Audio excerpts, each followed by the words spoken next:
Welcome everybody. I'm so excited you're here. I'm gonna share my screen with you and we'll get started. I'm excited. I gotta get to the right place here.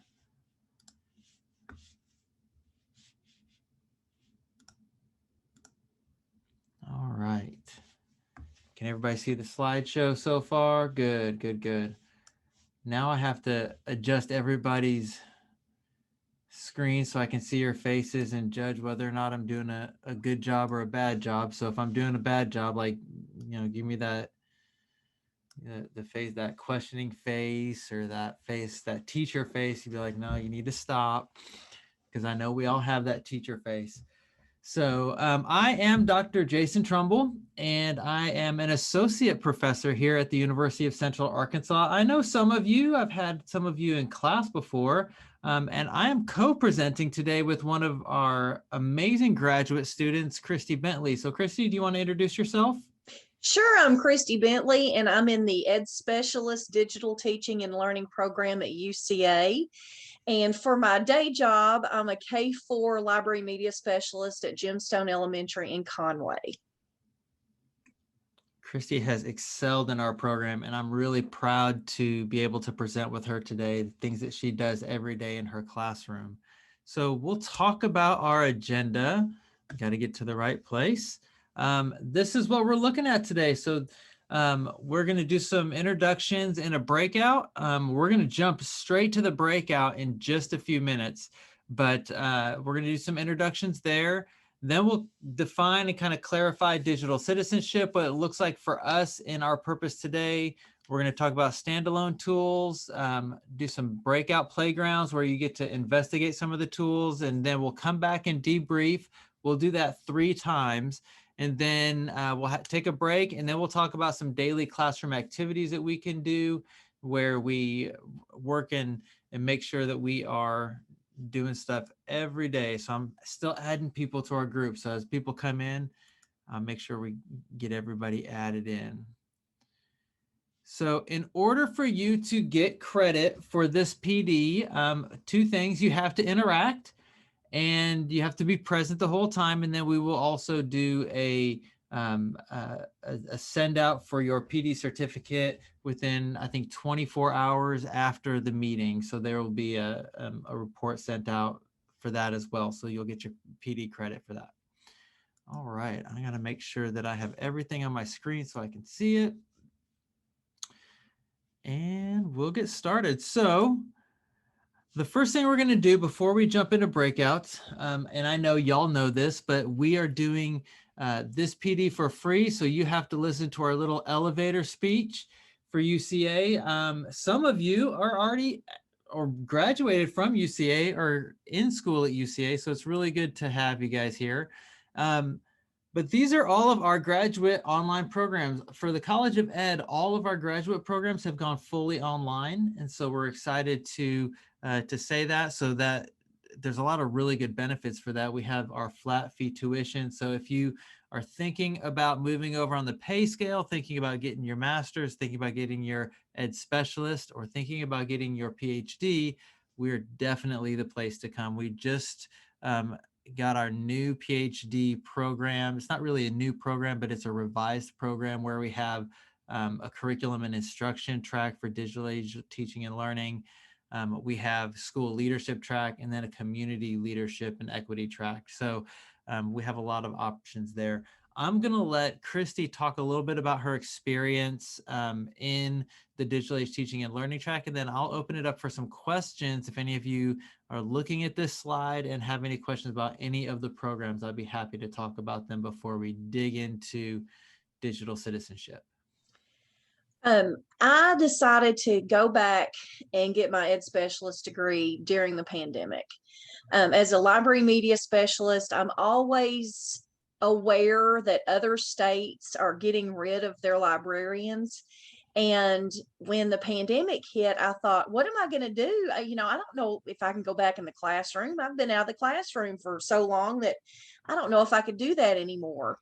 And so I decided that I wanted to go back and not just in case I lost my job, but I wanted to be better at my job.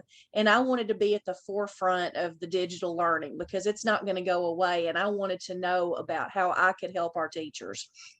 And so I decided to enroll in the Digital Age Teaching and Learning program at UCA. And I have to tell you, if you have thought about it and you can't make your mind up, I have not been in a program that has prepared me more for things that I can do in my classroom right now. It has been amazing. It's been relevant.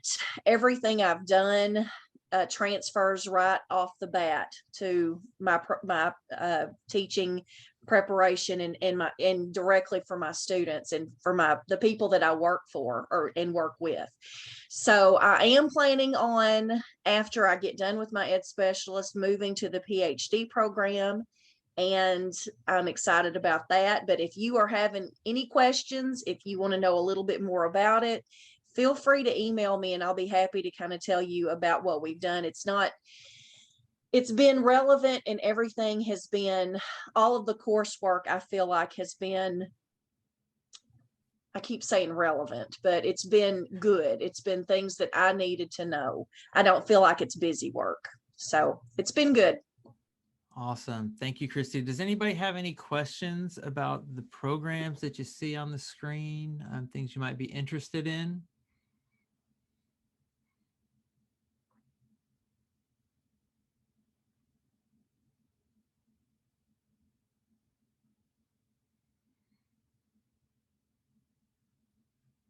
I need to make sure I keep an eye on that chat too.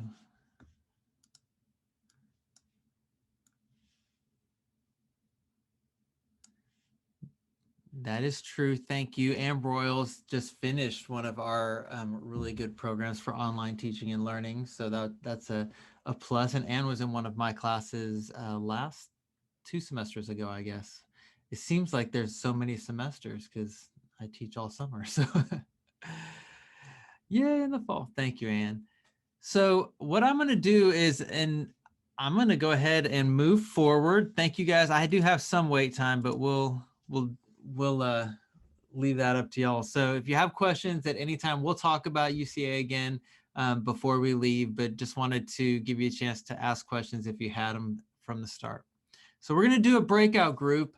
We're going to give you just a few minutes, probably about 5 minutes, just to introduce yourself in a breakout group. And you're going to be together with this particular group the whole session. So tell me where you live, what do you teach, why did you choose this PD, and share what you know about digital citizenship, or maybe what you want to know about digital citizenship. And Christy and I will be jumping in and out of your session. So give me just a moment to stop my screen share and put you in groups. We're going to assign automatically. All right. And we're going to have, I need to change that. We're going to do 3 groups.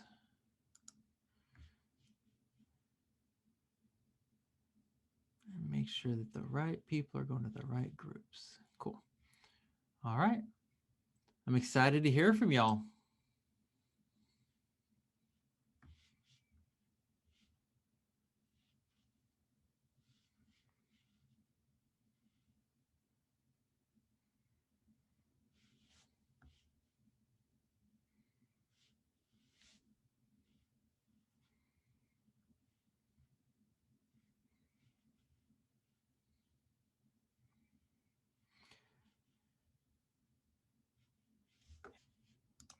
Okay, so we're going to start by kind of just defining what we're doing today, thinking about digital citizenship and kind of grounding it in some standards that we have. So we're going to start with the ISTE educator standards, actually the ISTE educator standards and the student standards. I want to make sure I didn't go too far.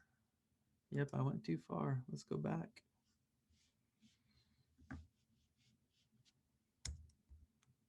Let me see. We're going to start with the student standards. Sorry about that. And talk about that. Have y'all, raise your hand if you've heard of ISTE, or do the little hand thing. Awesome. So ISTE is, for those of you who haven't heard about it, is the International Society for Technology and Education. We actually have a local affiliate. It's ARCSTE, the Arkansas Society for Technology and Education. And I would suggest that you join ARCSTE if you have a chance. There's some really great opportunities, and it's free for ARCSTE. It's not free for ISTE. But ISTE is a huge organization, and a few years ago, they decided to really think about technology and teaching technology throughout education, and decided to make standards for students, teachers, coaches, administrators, kind of the whole gamut. And for us, we're going to look at the student standards and the educator standards. The student standards, really what they do are not like our typical standards where we're trying to reach a specific point. They're really more descriptors of what our digital age learners can do and will likely do as they grow and as they move through this kind of digitally infused world that we have. So we're pulling from those standards the focus on citizenship. So the digital citizen standard for the students states that the students recognize they have rights and responsibilities, opportunities for living, learning, working in an interconnected digital world, and they act in model ways that are safe, legal, and ethical. And then I'm not going to read the whole thing to you, but they have the 4 different identifiers that help us really understand that students need to be able to navigate digital spaces in a safe way, but also in an engaged way where they're able to interact appropriately. All right, I got to make sure I'm keeping an eye on the chat too. Oh, thank you very much. All right, so the educator standards are more for us as teachers, right? So they are the standards that really dig into what we want to be able to do to lead these digital learners in citizenship. So here we talk about educators inspire students to positively contribute to and responsibly participate in a digital world. You have that same language that we had in the previous standard and the educator standard, but it raises the level for us to go and say, hey, we're going to make an impact in these kids' lives and help them become digital citizens. So there are actually, whoa, that's flying all over the place. There are actually 9 elements of digital citizenship. We're not going to dig into each of these elements today, but I just want to kind of give you an overview of these big ideas that we have in digital citizenship. And from listening to you, a lot of you have experience in digital citizenship, so you probably know all this. That digital access, being able to access the internet, which was a huge thing during the pandemic, right? How many of y'all had students that never got online? Yeah. And I teach in the college at the college level. I had students that just never accessed their stuff. So having access and making sure that there's equitable distribution of technology is a huge part of citizenship. That's a huge part of structural citizenship from the state level down as well. So digital commerce, being able to buy and sell goods online. It's Amazon Day. How many of y'all have a second tab open, looking at the Amazon deals, trying to buy something? Don't raise your hand. But I know you. I know. Um, it's a rabbit hole, and we can go all the way down into the rabbit hole of Amazon. Digital communication, making sure that we use different forms of technology to communicate. There's some really cool new ways that people are communicating. Have y'all heard of the Clubhouse app? Any of y'all heard of Clubhouse? Some of you, okay, good. Melissa has. So are you using Clubhouse, Melissa? Are you on it? Awesome. So you got an invite and you're ready to go. Good. So I've been using some Clubhouse as well. It's a new social media app as well. So being able to have that communication and digital etiquette while they're online, digital literacy, digital health and welfare. And that has to do with promoting wellness while using technology, making sure that you are not only keeping yourself safe, but keeping yourself sane. I know that I can get into different areas where I can go down that rabbit hole, like going into Amazon, and it's not great for my wellness. So digital law, making sure that we follow the rights and responsibilities, and making sure that there's freedoms that are in there for digital rights and responsibilities. And then safety and privacy. So those are all elements that we need to know. But for us today, we really want to focus on these citizenship behaviors. We want our students to be engaged. We want them to be proactive. We want them to be civil. We want them to be interactive online, empathetic, responsible, and aware. We want them to be aware of self, themselves, aware of others around them, even in digital spaces, and aware of systems and structures that can impact things. All right, I got another person in the waiting room. There we go. And we want to make sure that as we talk about digital citizenship today, and when we go back into the small groups, that we're not thinking of digital citizenship only as the don't do's, right? You'll notice that none of these words that we have up here, these citizenship behaviors, are don't do's. They are positive, and we want to make sure that our students know that it's okay to be online. So there's a whole idea of digital citizenship as don't do's. It retracts from students having that freedom to learn and the freedom to be online in positive ways. And we know that the generations that are coming up they're not, we shouldn't necessarily call them digital natives but they're on digital devices all the time. 7% of people don't get on the internet daily. That means 93% of people get on the internet daily.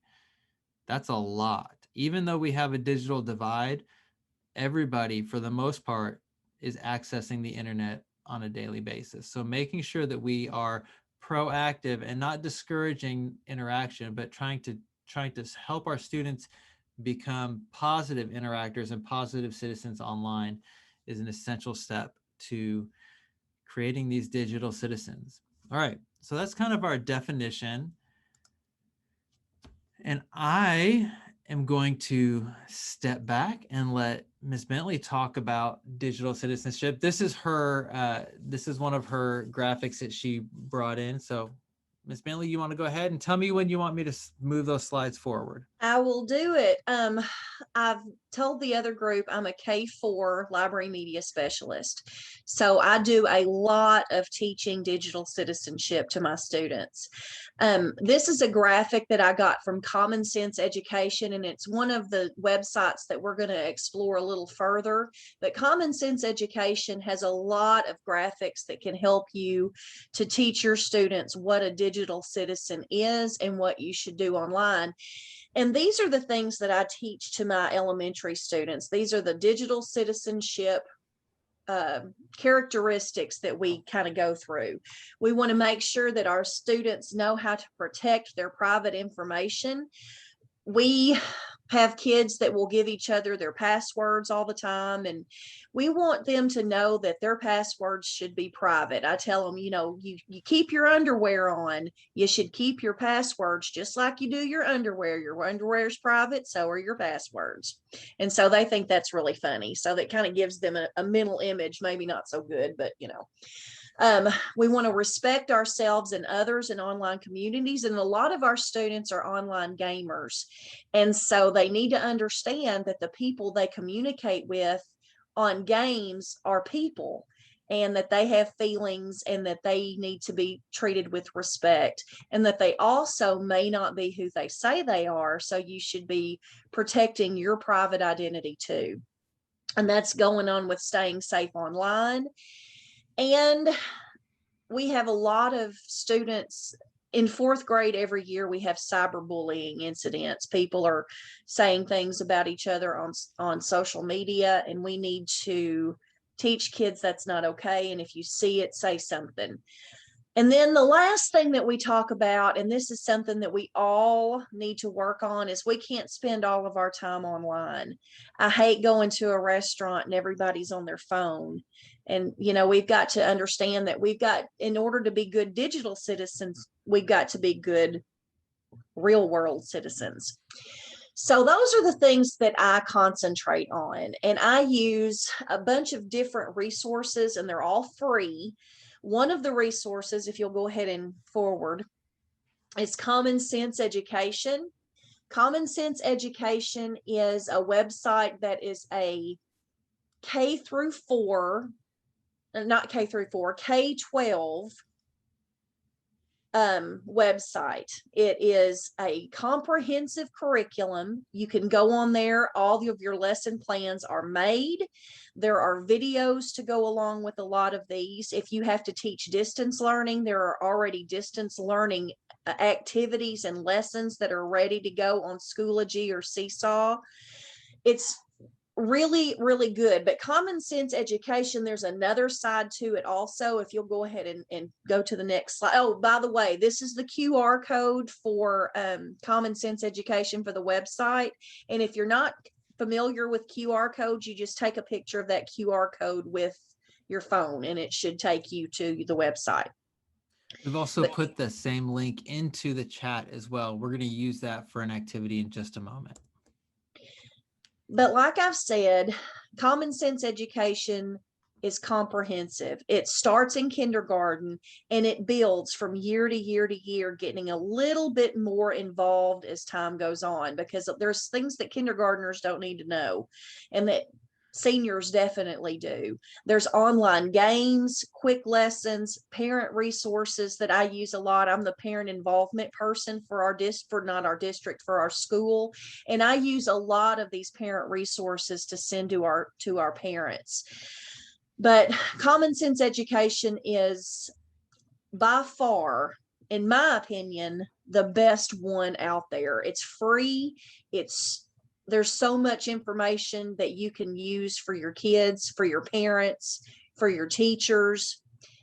This is like the best one. There's also another part of Common Sense that's called Common Sense Media. And you may have heard this. If you go on there and you want to know what a movie's like, it'll tell you if there's violence or sex or something on there. So if you are interested in seeing what a video game is like and you want to buy one for your grandkids or something, you can go on that and see if it's appropriate for their age level or not. So that's another really good thing about Common Sense. But we're going to give you an opportunity to actually go on to Common Sense Education and to look around.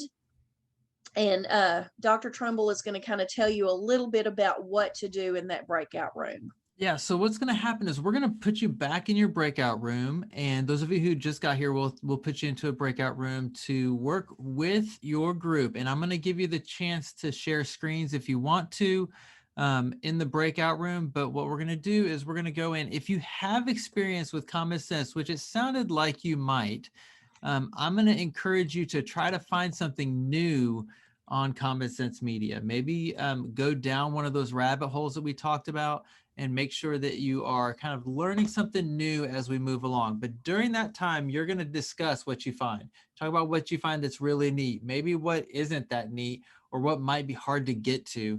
And then what could you use in your class, in your context? Everybody has a little bit different context.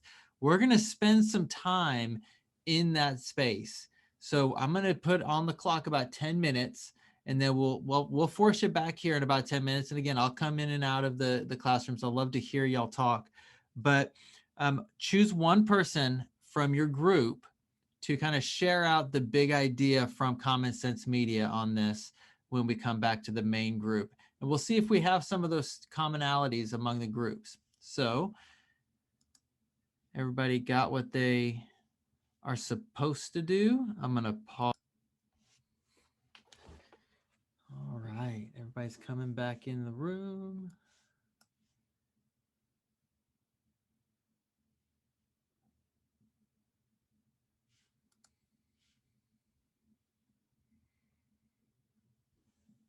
Room 3, having a good time. There we go. Room 1, they're just hanging out in there. Here we go.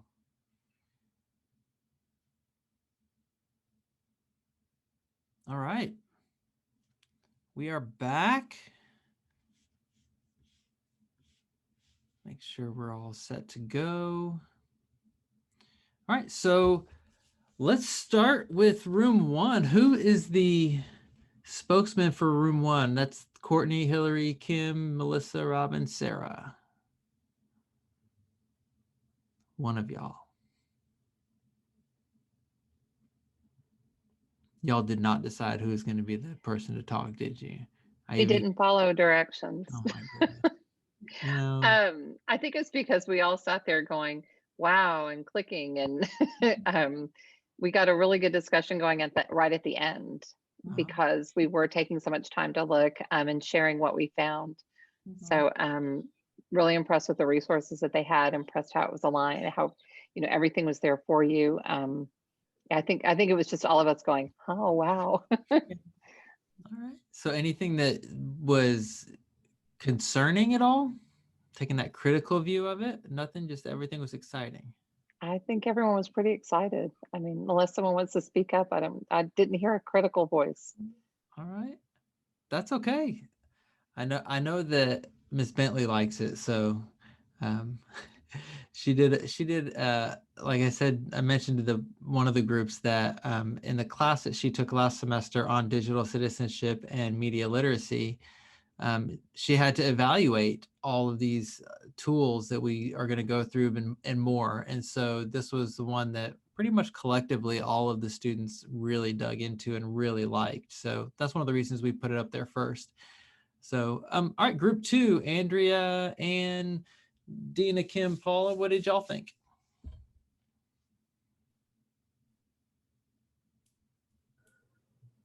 I guess if no one's going to talk, I will. We Wait, were y'all kind didn't of this. decide either?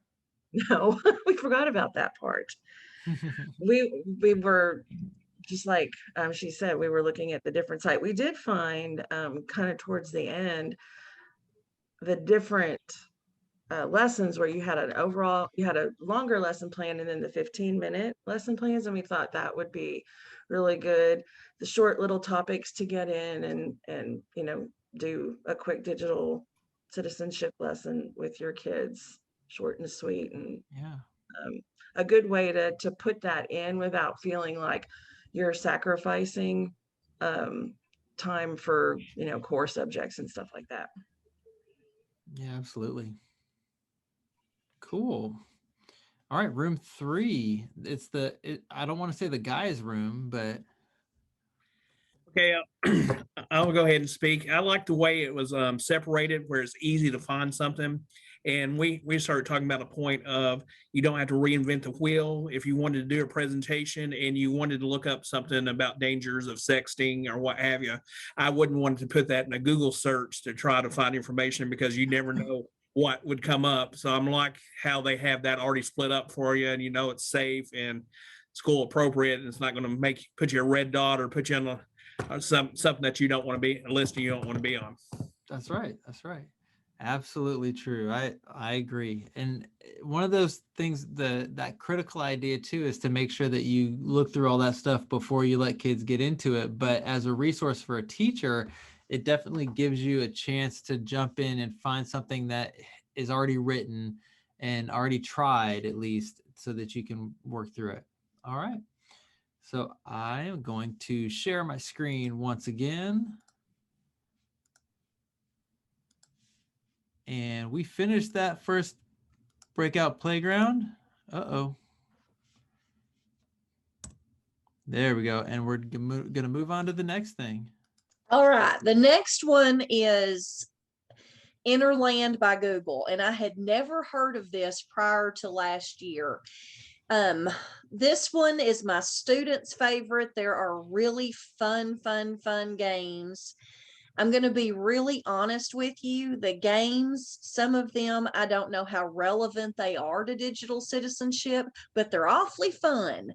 And so, some of them are okay, but the actual site is called Be Internet Awesome. So if you'll go ahead and go to the next slide, we'll talk a little bit more about what that has to offer. This is a curriculum. It's not nearly as comprehensive as Common Sense Education is. It's broken down into grade levels. I think it goes to maybe 7th grade, and it's not grade specific. So what you see, you have to kind of develop for your age group. The Interland game is, I'm telling you, it's a hit with the kids. And so what I did with it, when we checked out books, they do different center activities. And I put this as one of the center activities that they could do while we checked out books. And these are good games, but some of them are kind of cheesy, but you know, they like cheese. The curriculum is downloadable. It's really a lot like Common Sense. What I like about the Google lessons is that they are really fun. The kids will like them.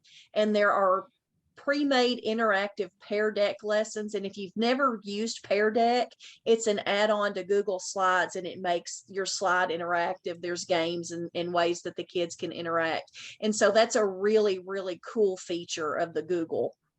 Also, they have printable posters and resources and teacher training. But this one I like. I don't like it as much as I like Common Sense.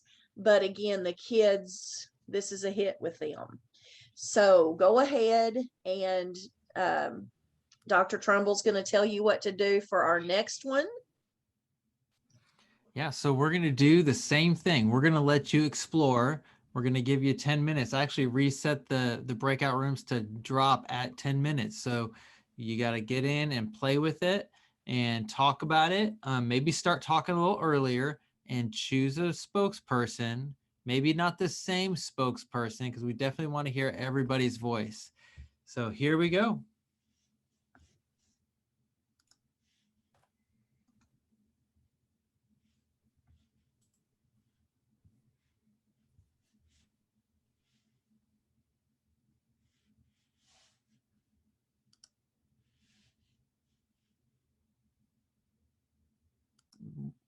I should have recorded all that. All that was wonderful, right?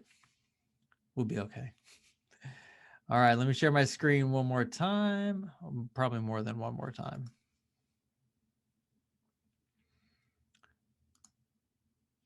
And we'll go to the next one, the I Keep Safe. Oops. Okay, this one, the I Keep Safe, is... Sorry, I keep going back and forth. I believe, I'm not 100% sure. I know that the videos are produced by Brigham Young University, but I think this whole website might be sponsored or come through Brigham Young. This is, I use some of the resources on this. So if you'll go ahead and go to the next one. When you go to the website, you're going to notice that it's not nearly as pretty as the other two. You kind of have to search for what you're looking for. On the left-hand side, when you go to the website, there is a link to the Be Internet Awesome game that we just did. Google Digital Literacy Curriculum. So that's there, which is cool. What I use in kindergarten, this is one of the main reasons I use this site, are the faux pas, the Technocat videos. The kids love them. They're very, very well made. They're just like kind of Looney Tunes-ish. And they take this little Technocat and move her through different scenarios. And yes, Barbara Bush, they're kind of old. Barbara Bush is the first lady in one of them, but the kids don't know that. I mean, so, you know, they don't know who Barbara Bush even is. But these are very well-made videos for little kids. The other part that I really like about this is the copyright curriculum. There is a real, and we just don't get into copyright enough. And it's so important for kids to understand that they don't own everything that's on the internet. It belongs to somebody. And so the curriculum about copyright and creativity that's put on by this group is really, really good. The other thing that they have is for church leaders. It's talking about teaching healthy content choices to K-5 grade youth leader guide. And it is church. There's stuff about Jesus and all that church stuff. That sounded awful, but it is church. And so, you might want to use some stuff out of it, but know your audience and make sure that you are getting what you need out of it. And so just kind of proceed with caution with that. But good stuff. Again, it's not nearly as fancy as the other two, but it does have a lot of good stuff. So what I would concentrate on if I were you when you go to that website is the copywriting creativity and the faux pas videos. Plus there's one about the Olympics. Faux pas doesn't get to go to the Olympics because she's gaming and falls asleep. It's about media balance. So I'm going to turn it over to Dr. Trumbull now. All right, we're gonna drop this one down to 6 minutes. So it'll be a fast one because a lot of the people in our group are not just elementary. So we'll take a look at it, and we'll come back and debrief really quick. We're gonna go 6 minutes in. Let me make sure y'all see the instructions again. What's really neat? What isn't that neat? And it might be that it's geared towards particular populations for what's not really neat. Maybe that's what's neat about it. Who knows? Now the copyright goes all the way to 12th grade, and there's professional development on there too. But the faux pas, the technocat are definitely lower elementary. Y'all ready? Here we go.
I thought that was Uh-oh. Robin, you cut out there at the end. Can you restate what you just said? Just at the end? I don't even know what I said at the end. I just that the videos kept my attention, so I think they would keep theirs as well. And it Awesome. was good information on copyright. Good, good, good. Yeah, the copyright part was kind of the strength of that one, I think, as well. So, all right. So out of those three, which ones do you like the most? Common Sense Media, and I like this I Keep Safe, because I'm looking at the blog right now. You can go back in there. They've got it monthly archived, and it goes all the way back to January 2015. This would have been awesome to have, just because it during COVID last year, because it's got a lot of different topics here that pertain to teachers and also to kids and stuff. So there's just a lot. I see a lot of things on here that are helpful. Good. I like it. Anybody else want to share what they thought about the three? I felt like that there were some great things about each one of them. I think that there's just depends on what you're teaching or what lessons that you want. I mean, there's something at all three of them that I can use. Yeah. Good.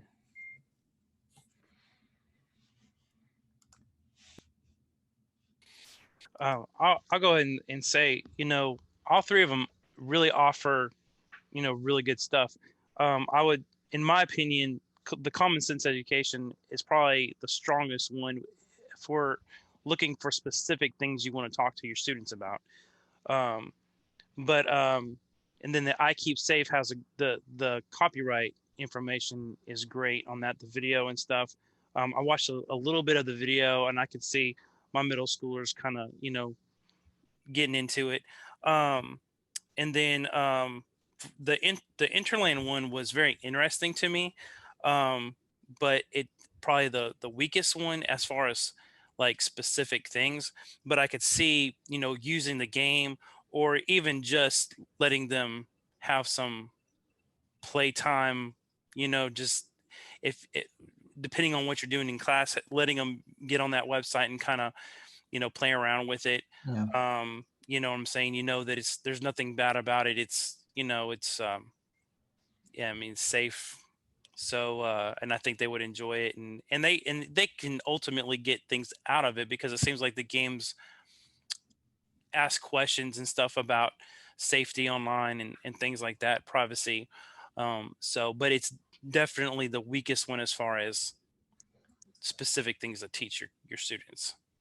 Yeah, I agree. As far as that stock curriculum, something that's made, something that's easily accessible for the teacher, it's the hardest one. The Google one is the hardest one to get into, I think. All right, I'm going to share my screen. There it is. And Ms. Bentley, you want to share a few more of these resources really, really quick? Absolutely. The Net Smarts, Media Smarts I put on here because it talks about digital and media literacy. It talks about your body image, how television and commercials work. And I think that's really important for our kids to know. The Net Smart Kids is really good for elementary. There's a lot of fun games and videos. There's a ton of stuff on this. CyberWise, I added this because it has links to some other games. CyberWise you have to pay for it, but there is a resource section that I added because it's just got links to some different stuff. And let me finish with the Attorney General for Arkansas. I put this on here because it has a lot of really good resources for parents. Also, there's some stuff that you can send off for, and the Attorney General will send it to you free of charge. You just have to email and ask them for it. Also, someone from the Attorney General's office will come to your school and do a parent night for free. And they do a really, really good job. And so they have a lot of digital safety, digital citizenship resources for your parents. And a lot of it deals with social media, that your older people don't know about and the things that their kids are into right now. It kind of gives you a heads up about what's coming down the line. So those are some other resources. They're not ones I use as much as the three that I shared, but I did want you to be aware of these. Awesome. All right, she's gonna blow your mind now. Oh yeah. Okay. A lot of stuff on here is from YouTube. And I know there's a lot of good YouTube resources. And you may already know this, and I'm not sure how long this is going to work because YouTube is probably going to come around to it. But you can remove all of the ads and automatically show your video in full screen by adding a hyphen between the T and the U in tube and clicking on it. It works for just about everything I've tried. So that takes away the 50 Shades of Grey video that pops up in the middle of your video, or, you know, the bikini clad women. So it just takes it directly to full screen. And it also, I think it plays it in a loop. So that's something else that's good. So that was worth the price of admission of a PD I went to this summer. I thought I would share it with you. It's worth the price of admission to this PD too. That's right. That's right. All right. So now that your mind has been blown, I have this slide up. We're going to come back to that slide in a minute. So we're going to talk about, and we were going to take a break there, but I think we're going to push through and maybe try to get out a little bit early. Is that okay with y'all? Okay.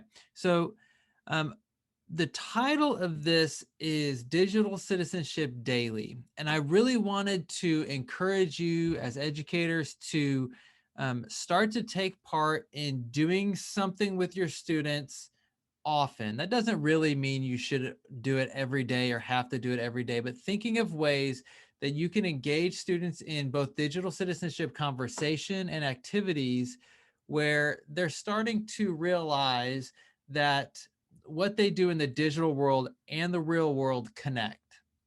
And so we're going to talk about a few activities here.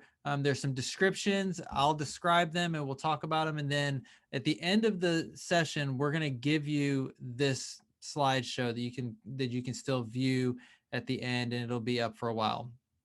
But these are going to be three big activities that a couple that I've done in classroom where we look at how we can replicate safely what students are doing online. And again, these have to change over time. So that creativity from the teacher point of view is important. So the first one is analog exit tweets. This is a low-tech, no-tech solution for you that can be boosted by technology if you want. So we know that Twitter is in the news every day. The kids know about Twitter. Many students are not on Twitter. A lot of the younger students have moved away from Twitter and doing other things, but it's still a foundational social media that we have. So instead of doing an exit ticket for whatever lesson you're teaching for that day, you can take a poster board and put it up next to your door, hand out just small pieces of paper with tape on them or Post-it notes, and have them do a reflection or have them create a 240 character tweet that they post on the class Twitter board on their way out as the exit ticket. It's a really simple way to get them engaged and to have them show what they know in a different way. Now, it's really important that we talk about 240 characters is hard to put in there. Making sure that you're responsible for what you say online is a huge thing. So making sure that they each have a Twitter handle is one of my tips for success there, so that they would write their @Twitter handle on their Post-it note and then compose their tweet. And then you could put it up on the board. And then one of the things you could do with that is you can have a class Twitter account that your parents are connected to. And you can post one tweet, you can post a whole board of tweets. You can regulate what the students see by taking tweets on and off the board in an analog way. But it opens up that conversation for you to go, okay, is this dialogue constructive? Is this dialogue destructive? Can we do this in a way where we are upholding all of the values that we have as a classroom learning community. So there's one opportunity for you. Any questions about the analog exit tweets? Have y'all seen this done before? Done something similar? No, but I love this idea. Awesome. Thanks. Jason, I did put into the chat. This is Ashley. Hi, everybody. I've been lurking in the background today. I actually have a Google Slides template that's a Twitter template that you can make a copy of, and you can use those types of templates as well. Yeah, absolutely. So this can, like I said, I put this in there specifically for low tech, no tech, so that you don't have to have technology to teach digital citizenship. It can be enhanced by technology, but I also think that the connection for parents here is really vital to make sure that the whole community is involved in digital citizenship discussion is really important. All right, the next one are Instagram creative captions. So using images in the classroom is really important. Students are very visual. None of our students only learn in one way, right? We have to use visual mediums, video to engage students, but we can also use those as a way to help them analyze the content that they're learning. And this is really, for those of you who are library media specialists, this really goes towards the day-to-day classroom activity that our teachers can use. So as you're supporting your teachers, these are ideas you can share with your teachers as well. But when you take an image, and it can be any image you want that's connected to your content. So if I'm doing literacy, I can put an image of a book up on the screen and have them create a caption for that. So they would come up with that written caption for the screen. Then you can extend that to where they start coming up with the images as well.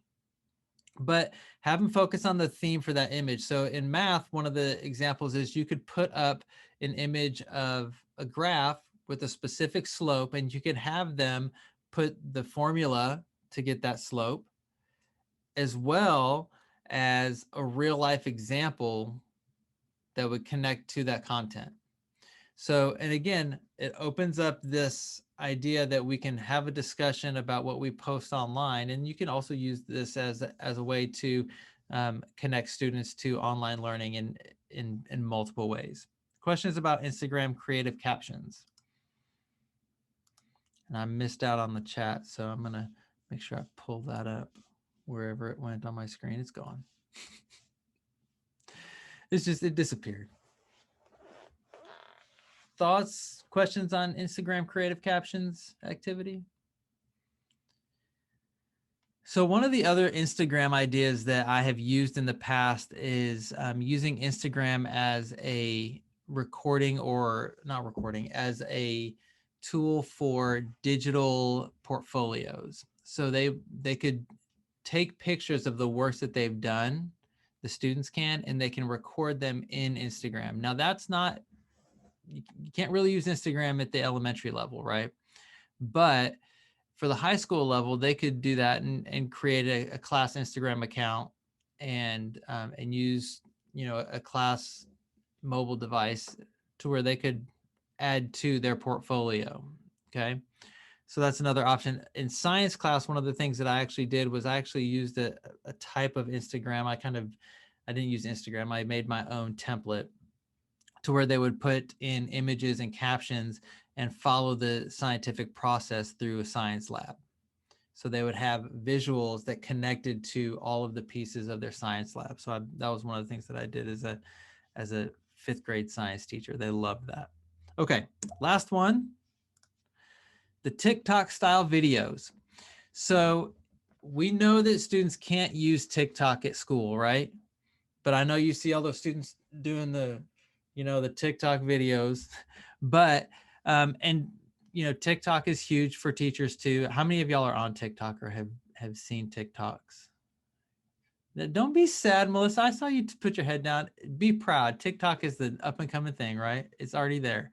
So, but what we can do is we can find other mediums to help students create media that's important to them in the same styles that they like. So one of the really cool apps for Apple devices is Clips. And Clips is a really easy app to use. You turn it on, and all you have to do is hold the button down to record. It has filters, it has backgrounds, it has animations. You can do a ton of really cool things with Clips. And letting students do that, use Clips to reflect, to report what they know, to comment on literature, to show in a myriad of ways what they've learned in class, helps them connect better to that content and makes it more relevant for them. But you can have them take those videos and just upload them to Google Classroom or whatever LMS you're using, and use that as an assessment tool in relation to the objectives you're teaching. Okay, and it's a super easy app to use. You can also use things like Flipgrid to do the same thing and have them create that style of video. And I actually, before TikTok was a big thing, I actually, with my college students, would have them use filters on their Snapchats, and they would download their Snapchats and they would upload that to our Google Classrooms as we were doing stuff and learning about technology here at UCA. So one of the things, the tips for success there is pre-teach and practice with the technology. Give them a chance to play with it. Let them see what it does. And the Clips app, great for early learners. We've had kindergartners making videos with Clips, and they work really well. If you have school-owned devices, make sure you use those for security purposes. If you have BYOD at the high school level, make sure that they are using those apps appropriately and be in their space as they're doing it. When you're teaching online, you can't do that, but you can use proximity to help control students and make sure that they're focusing, right? And then also discuss with students how to construct meaning and add to their digital footprints through their own digital creations. Anytime they create something digitally, it adds to their digital footprint, whether or not it's on their social media or not, right? When they write a paper in Google Docs, that's part of their digital footprint. So making sure that they know what that is important. So in conclusion, for our digital citizenship stuff, is we're going to talk about some big ideas. We need you as educators, we need me to model digital citizenship, to make sure that we are following all 9 of those elements, to make sure that we have an understanding of each of those 9 elements that we talked about at the beginning, not just the safety side, but the engagement piece as well. And also the time that we turn off our phones and turn off TikTok, right? I had to learn when I first got on TikTok that I can't lay in bed and watch TikTok and go to sleep right away. It changes my brain patterns and it makes me stay up hours on end even after turning it off. So I had to learn that. That's part of that citizenship and health and wellness piece, right? So making sure that we model for our students digital citizenship, and that includes having a class Twitter account or a class blog where we share great things and promote the school and promote the learning that's happening in the class. Second, talk to the students. Like, it's not enough to just get Common Sense Media and give them a lesson here and there. It really needs to be a daily conversation of what's going on in your life. You know, what are you posting on the internet? Not just that, but how are the digital things we're doing in our class impacting your wellness and your well-being? Having those conversations with students on a daily basis is super important, having that relationship. And you all know that. You're here getting professional development, but I know that you care about your students, so you're talking to them daily. So make sure that you keep talking to your students about not just copyright and all these rules, but about engaging as a citizen in society, in digital society too. All right. You can clap if you want. We're done. Yeah, you can just be clapped because we're done, right? You can just clap because. So let's talk about online degree programs, our College of Ed graduate programs. I'm going to recruit you hard. Come on to UCA. We're the best. We are the best. Christy already told you. But I have this up here Before we move on to the ending and let you ask questions, if you have any questions about any of these programs, we're here for you. I'll give you some wait time. I talked a lot there, so I'm going to take a breath and a drink of water.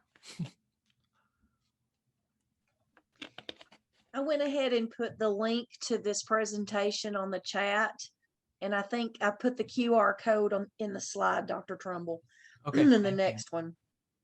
Ooh, so what I need to do then is that.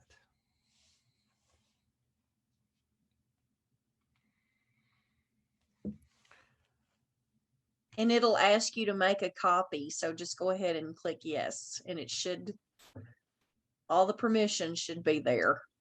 And make sure you give appropriations, copyright law.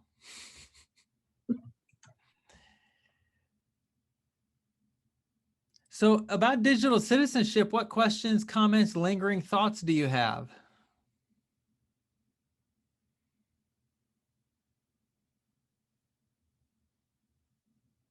Got some cool tools.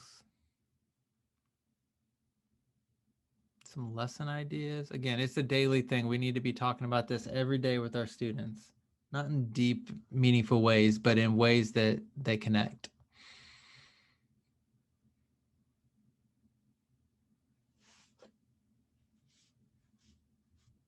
All right, so this is our contact information, my contact information. Feel free to tweet me.